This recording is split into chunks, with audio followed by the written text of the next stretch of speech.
家人们偷分偷麻了。玩以枪手为主的物理系阵容前，我掉到了700多分，但是调整策略之后，半天就打回了974分。这是我半天玩枪手的战绩，有些转到幻灵或者原枪去了，但是最开始肯定是奔着枪手去的。老2最多，最差都是老5，不过确实难吃鸡。但是这样一个永远不会6、7、8的阵容真的不多见了，得要好好珍惜一下的。先从过渡讲起吧。往物理系靠的话，比较喜欢3幻灵拼重装，一般是2星分离带装备，然后后排一把龙刀或者羊刀，剩下的优先合的是肉装。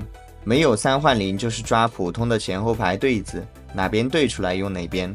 前排选用优先级，重装大于堡垒大于斗士。倒不是说斗士最弱，而是重装用上去更丝滑一些，要变的东西更少。装备优先级，法装和战士装不合，其他的有人带装备就随便做了。散件是攻速大件全套腰带锁子甲，连胜顺位高也不用担心拿不到散件。先出来的都去拿水滴大棒去了。我猜你一定会问主播厄弗留斯的完美神装是什么？双阳刀科技、云顶风向标都告诉你了，但是你先忘了这个结论。大部分时候做出双阳刀科技的代价是至少20容错，但是要求放低到只要1把阳刀，第2、3件随便，那就会多20容错。你要说双阳科技和单阳随便实战打起来会有什么差别吗？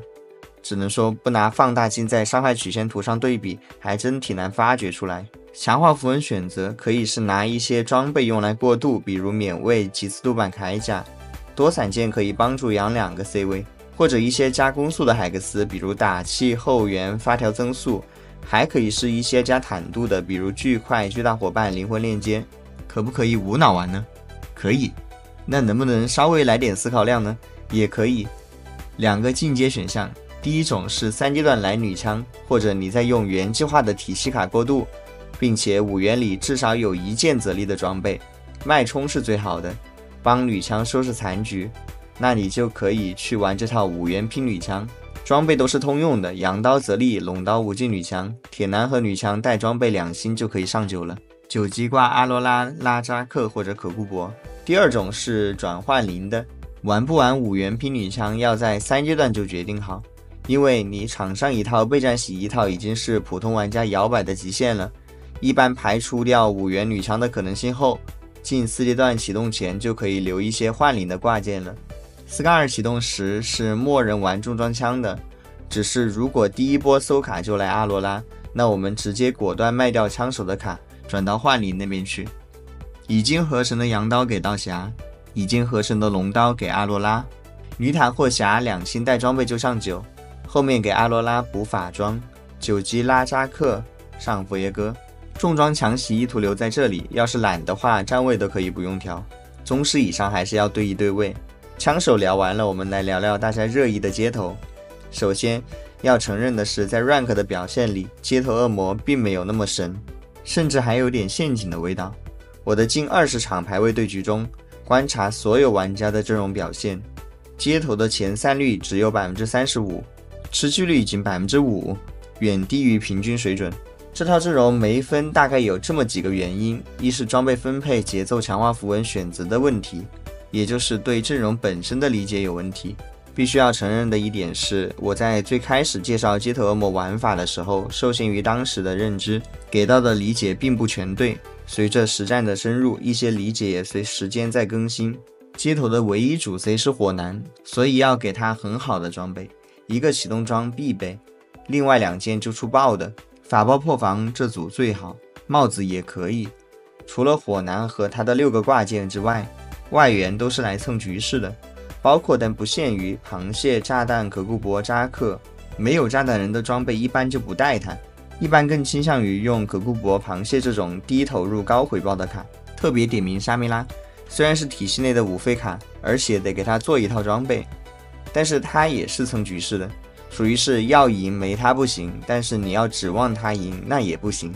强化符文方面，装备类帮助连胜就不说了，很好的需要注意的有与街头百分比生命值有联动的，比如灵魂链接、采聚块。比较差的有属性重复的或者提供不需要的属性的，比如赤耳灵魂。这个给的法强街头自己有了，攻速的话火男也不需要，沙弥拉也不需要。其他一些玩街头没分的原因，比如同行内卷递不到卡呀，或者怪物局鸡都被逊色占地直视给吃了呀，反正总会有没吃分的理由。讲讲节奏怎么把控，这个阵容进5阶段光靠火男是不行的，所以8级抽卡要学会纸。看我4-3抽到剩10块，这个场面 Nico 一张没有，还是蒙多在弹，火男1星，上9还是继续抽？那肯定是上9，8级抽过了能换怪就可以了。最后这把5-5上9的，成型要长这样才能前2。街头大优势没分的典型案例来了，看看这张图里踩了几个雷。错误1，冷落真正的大哥，队伍里全是混子，没有主 C。火男说你看看我。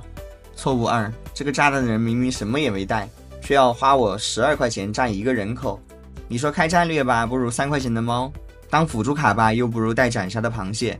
还有带控制的可库伯扎克，带改进的盖伦。炸弹人一般是作为电刀、鬼书或者红的携带者，但是一般不做重伤减抗。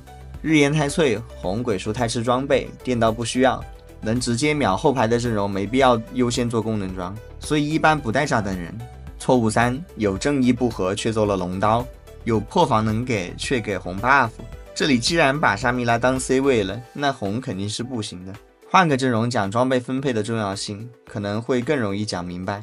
来看我这把8级的驯兽鳄鱼，只有一套烂掉的后排装，我选择上鳄鱼，试图让他来 C， 但是一副要祭掉的样子。这时候正在观战的小燕却说赶紧给我大姐上装备。于是我恍然大悟，真正的 C 位原来不是鳄鱼，而是我最看不起的泽利。于是我8级下掉鳄鱼，给泽利开3元带3件，左护法极限救援下死局变老4。一个理解的变化就是老7和老4的区别。6勋机详细教学，搜索踏水前行的小燕雀。最后是一些特别的玩法。许静同学的激励卡牌4月24号发在小圈里的，当时我也没时间做成视频，后面疑似出口转内销了好像。它是和装备连胜运营着玩的，利用卡牌在4阶段以前的所有强势期，前排重装卡的选用更灵活，这是他补充的一些理解。简单来说，是用生人口5辛迪加的提升来弥补6D 卡牌追3过程中的真空期。7级搜卡的概率追个布隆德莱文，这种卡牌是允许放到30容错缩写的。最后是弱智猫咪 idol boy， 最近玩到的超频猫狗一区王者局的强度测试合格，胡牌的时候玩。2、3阶段正常上人口换怪，装备全乱合，有直视的话接手连败放节奏到3-5升7启动，总体是一个7D 3星猫和狗的阵容。OK， 最近大概就这么些理解，视频制作不易，还望能点个赞再走，下期见。